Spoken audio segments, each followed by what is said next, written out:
बहुत स्वागत है आपका। आप देख रहे हैं गुलिस्तान न्यूज। मैं हूं आपके साथ सोनिका सिंह। खबरों की शुरुआत करते हैं। तमाम बड़ी खबरों से आपको रूबरू कराएंगे।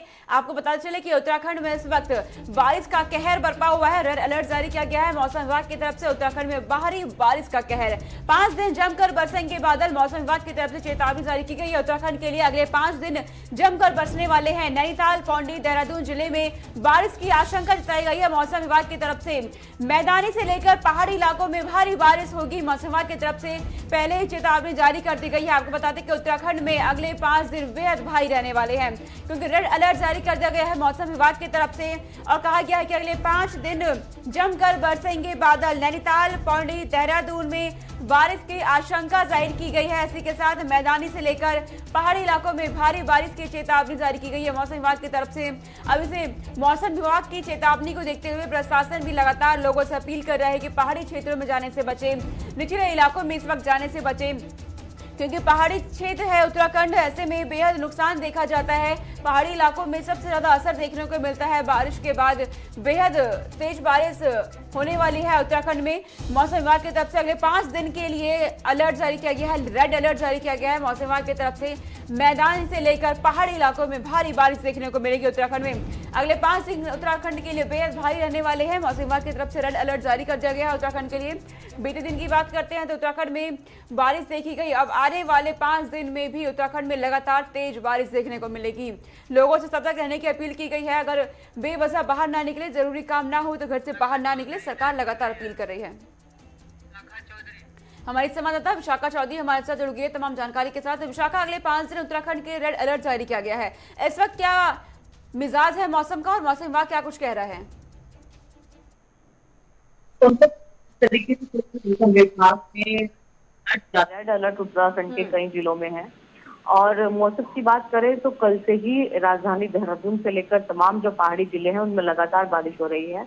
आज सुबह से भी लगातार बारिश देखने को मिली है, चाहे वो राजधानी देहरादून हो या अन्य जो पहाड़ी जिले हैं वो हो। और जिस तरीके से फिलहाल मौसम विभाग के द्वारा कहा गया है कि अगले 5 दिनों तक लगातार राज्य में बारिश देखने को मिलेगी। और राजधानी देहरादून के साथ साथ पिथौरागढ़, चमोली, पौड़ी, रुद्रप्रयाग, बागेश्वर, इन सभी जगहों पर रेड अलर्ट फिलहाल मौसम विभाग के द्वारा कहा गया है।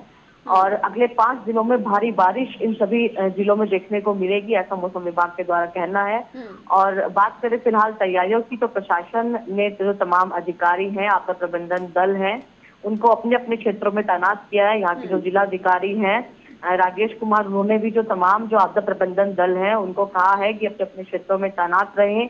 जो नदियां, जिस तरीके से कई नदियां जो क्षेत्रीय नदियां बहती हैं उनके जलस्तर पर नजर रखी जाए और यदि जलस्तर बढ़ता है तो उस हिसाब से भी जो तैयारी है वो की जाए। और जिलाधिकारी का कहना है कि यदि कोई भी स्तर पर कहीं से किसी अफसर के द्वारा कोई चूक की जाती है तो जाहिर तौर पर उसके खिलाफ सख्त कार्यवाही भी की जाएगी और तमाम जो फिलहाल इंतजाम है प्रशासन के द्वारा उनको फिलहाल सुनिश्चित किया जाए। जी विशाखा, मौसम विभाग की तरफ से अलर्ट जारी कर दिया गया है, लेकिन बात अगर पहाड़ी इलाकों की करते हैं तो प्रशासन लगातार अपील कर रहा है कि पहाड़ी इलाकों में ना जाए लोगों से। क्या लोग सतर्क नजर आते हैं आपको? बिल्कुल, देखिए सोनिका, जिस तरीके से फिलहाल पहाड़ों में बारिश के चलते तमाम आपदाएं देखने को मिलती है, जिसके तहत कई टूरिस्ट की भी हमने देखा है कि जानवर माल का नुकसान उठाना पड़ा है, लेकिन उसके बावजूद लोग पहुंच रहे हैं पहाड़ों में, पर्यटक के तौर पर पहुंच रहे हैं या जो अन्य जरूरतें हैं उनके तौर पर पहुंच रहे हैं। हालांकि प्रशासन के द्वारा जो इलाके डेंजर जोन में आते हैं उनको बारिश के चलते बंद रखा गया है, या जो पर्यटक स्थल भी जो पानी वाले पर्यटक स्थल है उनको भी कोरोना को देखते हुए या फिर बारिश के फिलहाल पानी के जल के स्तर को देखते हुए बंद रखा गया है। लेकिन पर्यटकों की संख्या में फिलहाल जिस तरीके से कोई कमी अभी नहीं है, पर्यटक भारी मात्रा में फिलहाल राज्य में पहुंच रहे हैं।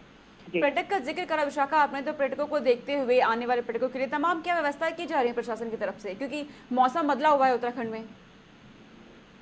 जी बिल्कुल, देखिए जिस तरीके से फिलहाल पर्यटकों के लिए यही है कि वीकेंड पर जिस तरीके से भारी भीड़ देखने को मिलती थी तमाम पर्यटक स्थल पर, चाहे वो मसूरी हो, नैनीताल हो, तो वीकेंड पर संडे और सैटरडे ऐसी जगहों को बंद रखा गया है या फिर एक सुनिश्चित संख्या के बाद लोगों को वापस भी भेजा जाता है।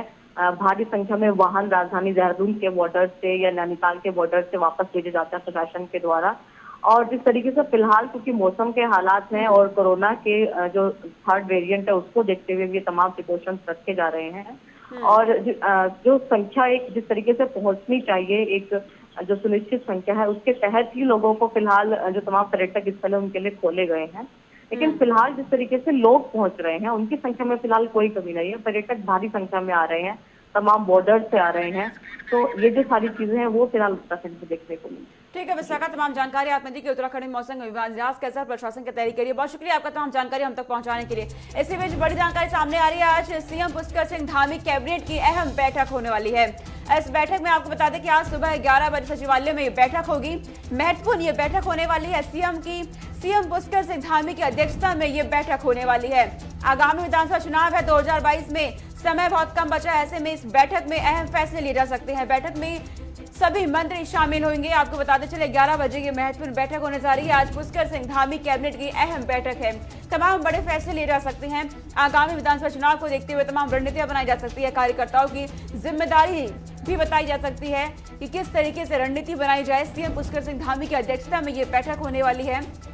इस वक्त की बड़ी जानकारी आपको बता दें कि पुष्कर सिंह धामी ने जैसे ही उत्तराखंड की कमान संभाली वो लगातार एक्टिव मोड में नजर आते हैं और अब उनके पास समय बहुत कम बचा है, तो ऐसे में लगातार वो एक्टिव मोड में है और अब कैबिनेट की अहम बैठक होने जा रही है। पुष्कर सिंह धामी की अध्यक्षता में ये बैठक होगी। तमाम फैसलों पर चर्चा की जाएगी, तमाम अहम मुद्दों पर चर्चा की जाएगी। कार्यकर्ताओं की जिम्मेदारी भी सौंपी जाएगी। आगामी विधानसभा चुनाव को देखते हुए किस तरीके से रणनीति को साधा जाए, किस तरीके से वोटर्स को साथ में जाता जाए, इसको लेकर के अहम बैठक होने वाली है। बैठक में शामिल होंगे सभी मंत्री शामिल होंगे इस बैठक में। ये बड़ी जानकारी इस वक्त की सीधे उत्तराखंड से आपको बता रहे हैं। आज पुष्कर सिंह धामी की कैबिनेट की अहम बैठक होने जा रही है। इस बैठक में बड़े अहम फैसले लिए जा सकते हैं। इस वक्त की बड़ी जानकारी आपको बता दें, सुबह 11 बजे सचिवालय में ये बैठक होगी सीएम पुष्कर सिंह धामी की अध्यक्षता में। हमारे संवाददाता धनराज गर्ग हमारे साथ जुड़ गए तमाम जानकारी के साथ। धनराज, अहम बैठक होने वाली है सीएम पुष्कर सिंह धामी की कैबिनेट मीटिंग में, क्या अहम बैठक ये रहेगी और क्या अहम मुद्दे इस बैठक में रहने वाले हैं? जी सोनिका, बिल्कुल जिस तरीके से आज अहम बैठक होने वाली है, कैबिनेट की अहम बैठक पुष्कर सिंह धामी के नेतृत्व में यह बैठक चलेगी, उनकी अध्यक्षता में यह बैठक चलेगी, जिसमें सभी मंत्री मौजूद होंगे और तमाम मुद्दे होंगे, जिसमें खास तौर पर बताया जा रहा है कि जिसमें बैठक में पुलिस कांस्टेबल और हेड कांस्टेबल के जो ग्रेड पे का मामला चल रहा है उसको लेकर पारित हो सकता है और साथ ही पर्यटन से जुड़े व्यवसायियों को राहत देने के लिए भी प्रस्ताव पारित हो सकता है और साथ ही हेड मास्टरों को तैनाती के लिए भी प्रधानाचार्य में कन्वर्ट करने के लिए भी प्रस्ताव पास हो सकता है। अब देखने वाली बात यही होगी आखिर ये कितनी अहम बैठक हो सकती है और किन किन मुद्दों पर इसका प्रस्ताव जारी कर सकती है उत्तराखंड सरकार। जी धनराज, क्या कई प्रस्तावों को भी जारी किया जा सकता है? कुछ ऐसी जानकारी आपके पास? जी सोनिका, बिल्कुल जिस तरीके से प्रस्ताव जारी किए जाएंगे आज, तो देखने वाली बात यही होगी कि आखिर किन किन प्रस्तावों पर मोहर लगेगी। जिस तरीके से एक सबसे बड़ा मुद्दा इस समय चल रहा है पुलिस कर्मियों की ग्रेड पे को लेकर, जो 4600 ग्रेड पे की मांग पुलिसकर्मी कर रहे हैं उसको लेकर सबसे बड़ा मुद्दा यही माना जा रहा है कि इस प्रस्ताव पर आज मोहर लग सकती है और कहीं ना कहीं इनको राहत मिल सकती है और साथ ही जो हेड मास्टर हैं उनको भी प्रधानाचार्य के पद पर नियुक्त किया जा सकता है। साफ तौर पर जिस तरीके से हाल ही में कैबिनेट मंत्री जो शिक्षा मंत्री हैं अरविंद पांडे, उन्होंने साफ तौर पर कहा था प्रधानाचार्य के पद पर पदोन्नति करनी है, क्योंकि कुछ स्कूल ऐसे हैं जहां पर प्रधानाचार्य नहीं है, उनको कहीं ना कहीं भरने की कवायद बीजेपी सरकार जो उत्तराखंड की सरकार है पुष्कर धामी की, वो इस पर कवायद पूरी कर रही है। जी धनराज, आगामी विधानसभा चुनाव में इस समय बहुत कम बचा है, तो ऐसे में राजनीतिक मायने क्या देखते हैं आप इस मीटिंग के? जी सोनिका, बिल्कुल जिस तरीके से 2022 में उत्तराखंड में विधानसभा चुनाव होना है, तो कहीं ना कहीं जिस तरीके से बीजेपी ने उत्तराखंड में एक युवा मुख्यमंत्री दिया है, तो ये बैठक उसके लिए भी अहम मानी जा रही है कि जिस तरीके से कार्यकर्ताओं में जोश भरने का दम बीजेपी सरकार कर रही है कि कार्यकर्ताओं में जोश भरा जाए और 2022 का चुनाव जो है बीजेपी एक बार दोबारा जीतकर एक बार दोबारा से सत्ता में हासिल करे। कहीं ना कहीं जिस तरीके से देखा जाए कि जो इतिहास पहले रहा है कि एक बार उत्तराखंड की सरकार आती है, एक बार उत्तराखंड में बीजेपी की सरकार आती है तो एक बार कांग्रेस की सरकार आती है। अब देखने वाली बात ये होगी क्या बीजेपी इस बार इस इतिहास को बदल पाएगी या नहीं बदल पाएगी। लेकिन वही आपको बताते चले कि आम आदमी पार्टी भी कहीं ना कहीं सेंध लगाने की कोशिश कर रही है लगातार। जानकारी के लिए आपका बहुत शुक्रिया। जानकारी थी आपने क्या कि उत्तराखंड में मीटिंग होने वाली है सीएम कैबिनेट की और क्या कुछ अहम रहने वाला। बहुत शुक्रिया आपका। आगे बढ़ते हैं, आपको बता दें कि कांग्रेस में नेता प्रतिपक्ष का चुनाव हो गया है। प्रीतम सिंह को नेता प्रतिपक्ष बनाया गया और इसी बीच उन्होंने कार्यभार संभालते ही इलेक्शन मोड शुरू में हो गए हैं। प्रीतम सिंह उत्तराखंड को 1.5 माह बाद नेता प्रतिपक्ष मिल गए हैं। इस वक्त की बड़ी जानकारी आपको बता दें, प्रीतम सिंह ने जमकर बीजेपी पर कटाक्ष किया है। इसी बीच प्रीतम सिंह की तरफ से लगातार बीजेपी पर तंज भी कसा जा रहा है। उत्तराखंड में कांग्रेस की सरकार बनेगी, ये प्रीतम सिंह की तरफ से कहा गया है। प्रीतम सिंह का कार्यभार संभालते ही इलेक्शन मोड शुरू हो गया है। उत्तराखंड को 1.5 माह बाद नेता प्रतिपक्ष मिल गया है। पंजाब कांग्रेस में मचे घमासान के बाद उत्तराखंड में अब हाईकमान की नजर थी और इसके बाद ये फैसला लिया गया है। ये ऐलान कर दिया गया है कि नेता प्रतिपक्ष के पद पर प्रीतम सिंह को चुना गया है और प्रीतम सिंह ने कार्यभार संभालते ही इलेक्शन मोड भी शुरू कर दिया है। प्रीतम सिंह ने बीजेपी पर कटाक्ष भी किया है और इसी बीच प्रीतम सिंह की तरफ से कहा गया कि उत्तराखंड में कांग्रेस की सरकार बनेगी। लगातार एक्शन मोड में आ गए हैं प्रीतम सिंह भी, क्योंकि आगामी विधानसभा चुनाव होने हैं उत्तराखंड में 2022 में। समय बहुत कम बचा है। 2022 को साधने की पूरी कोशिश तमाम पार्टियों की तरफ से की जा रही है। इसी बीच प्रीतम सिंह धामी की तरफ से भी तमाम कोशिशें की जा रही हैं। बीजेपी पर जमकर निशाना भी साधा जा रहा है। साथ ही उन्होंने कहा है कि उत्तराखंड में कांग्रेस की ही सरकार बनेगी। हालांकि ये देखने वाली बात होगी आगामी विधानसभा चुनाव के बाद जनता किसे दोबारा से सत्ता में लाती है। लेकिन इसी बीच आपको बता दें कि प्रीतम सिंह को नेता प्रतिपक्ष चुना गया है। पेट्रोल ने तो सेंचुरी मार दी और डीजल भी जो है 199 के आसपास खेल रहा है। ये हालत सत्ता में बैठे हुए लोगों ने, जिस गैस के सिलेंडर को हम 400 पर छोड़ करके गए थे, वो गैस का सिलेंडर आज 1000 रुपये में मिल रहा है। आप बाजार चले जाइए, सरसों का तेल 200 रुपये, दाल हो सब्जी हो, आदमी जब बाजार जाता है वो सोचता है कि मैं कुछ खरीद के लाऊंगा, लेकिन हालत ये कि थैले में पैसे ले जाता है, हाथ में सामान लाता है। ये हालत सत्ता में बैठे हुए लोगों ने इस देश में कर दी। और देश के प्रधानमंत्री कहते हैं कि मेरे मन की बात सुनो। अरे आपकी मन की बात सुनते सुनते 2014 से आज 2021 हो गया है। प्रधानमंत्री जी, आप देश के लोगों के मन की बात कब सुनोगे? ये प्रश्न उत्तराखंड नहीं बल्कि देश के लोग कर रहे हैं। हालात आपके सामने। आज एक नई चर्चा हो गई कि साहब कोरोना के कार्यकाल में ऑक्सीजन की कमी से कोई मृत्यु नहीं हुई। अरे भाई, अगर कोई मृत्यु नहीं हुई, आपने इतने ऑक्सीजन प्लांट पूरे देश में स्थापित करने का आप काम कर रहे हैं, क्यों कर रहे हो जब ऑक्सीजन की कमी नहीं थी? क्यों आप इतना ऑक्सीजन, इस उत्तराखंड राज्य के अंदर अगर ऑक्सीजन की कमी नहीं थी तो आपने जो ऑक्सीजन प्लांट यहाँ पर जो है स्थापित करने का काम कर रहे हो, क्यों कर रहे हो भाई? बताइए। अर्थव्यवस्था पूरी तरीके से ध्वस्त, विकास के कार्य अवरुद्ध, नोटबंदी जीएसटी ने से देश की अर्थव्यवस्था को तबाह करने का काम किया, लेकिन सत्ता में बैठे हुए लोगों के कान पर जूं तक नहीं गई। हालात बद से बदतर है। बड़ी लंबी चौड़ी फेरिस्त है। आज हमारे पुलिस बल के लोग जो ग्रेड पे के लिए सड़कों, उनके परिवार के लोग सड़कों पर संघर्ष करने का काम कर रहे हैं। कांग्रेस पूरी तरीके से जो है पुलिस कर्मियों के साथ खड़ी है कि सत्ता में बैठे हुए लोगों ने जो वादा किया था, उस वादे को सत्ता में बैठे हुए लोग कब पूरा करेंगे? भू कानून, जिस भू कानून को जब हमारी सरकार थी तिवारी जी के जमाने में हमने बनाने का काम किया, उस भू कानून को और सख्त जो है, जो पूर्व मुख्यमंत्री खंडूरी जी रहे उन्होंने करने का काम किया। लेकिन जैसे ही डबल इंजन की सरकार आई, उस सरकार ने उस भू कानून को तहस नहस कर दिया। आपने इस उत्तराखंड राज्य को जो है पूंजीपतियों के हाथों में, भूमाफियाओं के हाथों में गिरवी रखने का काम किया। ज्यादा जानकारी के साथ हमारे उत्तराखंड के ब्यूरो चीफ धीरेन्द्र प्रताप सिंह हमारे साथ जुड़ गए हैं। धीरेन्द्र, नेता प्रतिपक्ष का चुनाव भी हो गया है, कार्यभार संभालते ही उन्होंने इलेक्शन मोड में शुरुआत भी कर दी है। क्या रणनीति आप देख रहे हैं इस वक्त उनकी? बिल्कुल सोनिका, देखिए, न केवल नेता प्रतिपक्ष बल्कि पूरी कांग्रेस अब इलेक्शन मोड में आती हुई दिखाई दे रही है। कल जैसा कि अभी आप सुन रही थी, नेता प्रतिपक्ष के तौर पे प्रीतम सिंह ने विधानसभा में पदभार ग्रहण किया और उसके बाद मीडिया को संबोधित किया और उनके तेवर बता रहे थे कि आगे चल के कांग्रेस किस तरह से चुनावी मोड में आएगी और किस तरह से वो बीजेपी को घेरेगी तमाम मोर्चों पे। महंगाई हो गया या इस तरह के अन्य जो बातें हैं, प्रधानमंत्री के वादों पे, भाजपा के घोषणा पत्र पे, सारे जो इशूज हैं वो एक तरह से नेता प्रतिपक्ष के शपथ ग्रहण के तुरंत बाद जो है दिखाई दिया। इसके साथ ही आज शाम को 3 बजे जो नए प्रदेश अध्यक्ष बनाए गए हैं गणेश गोदियाल भी जो कांग्रेस प्रदेश का मुख्यालय है राजीव भवन में पदभार ग्रहण करेंगे और उसकी भी बड़ी भव्य तैयारी की गई है।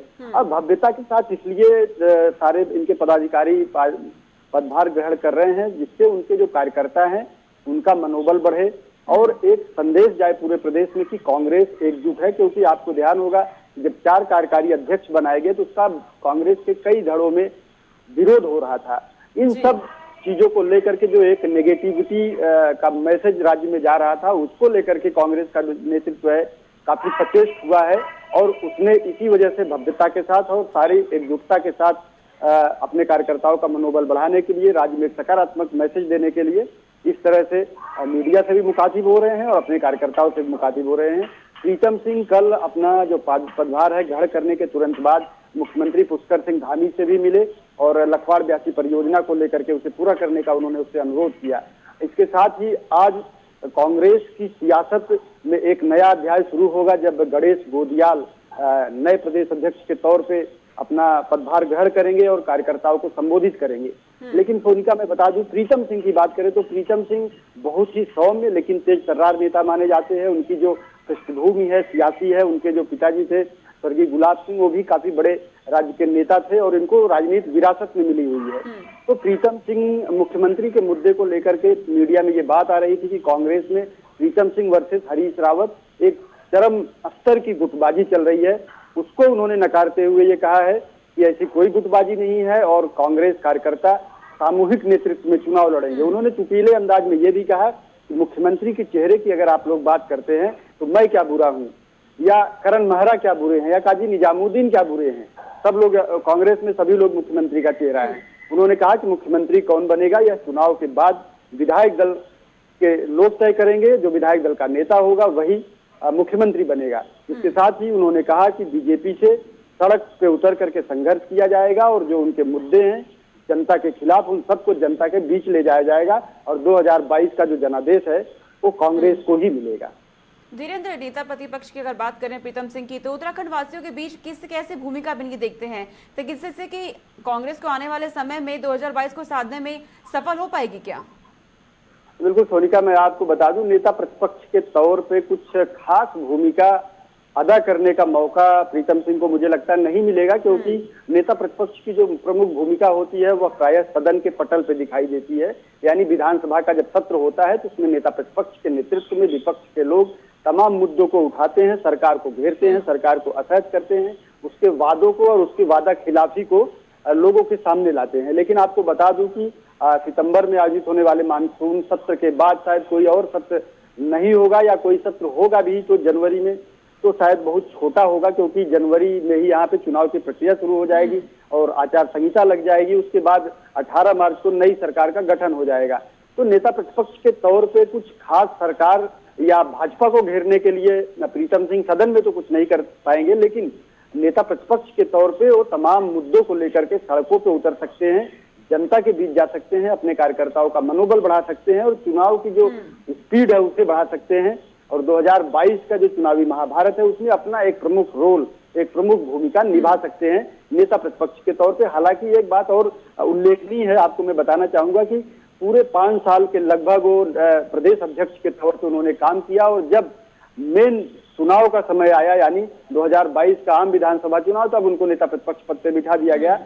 लेकिन आपको बता दें कि चुनाव में जो टिकटों में महत्वपूर्ण भूमिका होती है वह प्रदेश अध्यक्ष की होती है। इस तरह से देखे तो प्रीतम सिंह के साथ निश्चित रूप से प्रदेश अध्यक्ष के तौर पे उन्होंने जो 5 साल कार्यकाल पूरा किया, उसको लेकर के उसका जो परिणाम उन्हें मिलता, जो रिजल्ट मिलता वो शायद नहीं मिल पाएगा।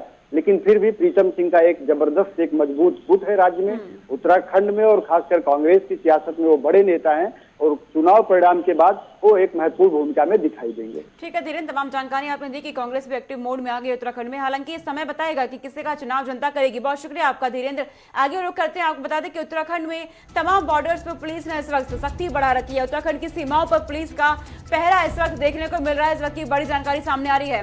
उत्तराखंड के नारसन बॉर्डर पर पुलिस ने सख्ती बढ़ा दी है। आपको बता दें कि सख्ती बढ़ाने के पीछे कोरोना की नेगेटिव रिपोर्ट लाने पर ही एंट्री होगी। कहा गया है कि अगर आपके पास कोरोना की नेगेटिव रिपोर्ट होगी तभी आपको बॉर्डर के अंदर आने की एंट्री होगी। कांवड़ यात्रा पर प्रतिबंध के बाद ये सख्ती बढ़ाई गई है। कांवड़ यात्रा पर रोक लगा दी गई थी उत्तराखंड में, लेकिन देखा गया कि श्रद्धालुओं की तरफ से लगातार बॉर्डर पार करने की कोशिशें की तस्वीरें सामने आ रही थी। इसके बाद पुलिस ने सख्ती बढ़ा दी है। आपको बता दें कि नारसन बॉर्डर पर पुलिस ने सख्ती बढ़ा दी है। दरअसल कांवड़ यात्रियों की तरफ से देखा गया कि तमाम कांवड़ यात्री कभी रेलवे या फिर बसों के जरिए वहां पहुंचने की कोशिश कर रहे थे। इसी के बीच देखते हुए उत्तराखंड की सीमाओं पर पुलिस का पहरा बढ़ा दिया गया है। नारसन बॉर्डर पर पुलिस ने सख्ती भी बढ़ा दी है और कहा गया है कि कोविड की नेगेटिव रिपोर्ट लाने पर ही आपको अंदर एंट्री मिलेगी। कांवड़ यात्रा पर प्रतिबंध के बाद ये सख्ती बढ़ाई गई है। तस्वीरें इस वक्त आप देख रहे हैं, उत्तराखंड की सीमाओं पर पुलिस का पहरा बढ़ा दिया गया है। दरअसल पुलिस ने नारसन बॉर्डर पर सख्ती बढ़ा दी है। आप देखिए इस वक्त किस तमाम पुलिस इस वक्त आपको नजर आ रही है। हमारे संवाददाता संचित शर्मा हमारे साथ तमाम जानकारी के साथ जुड़ गए हैं। संचित, तमाम सीमाओं पर इस वक्त सख्ती बढ़ा दी गई है पुलिस की, किस तरीके से क्या तस्वीरें इस वक्त आप देख रहे हैं बॉर्डर्स पर?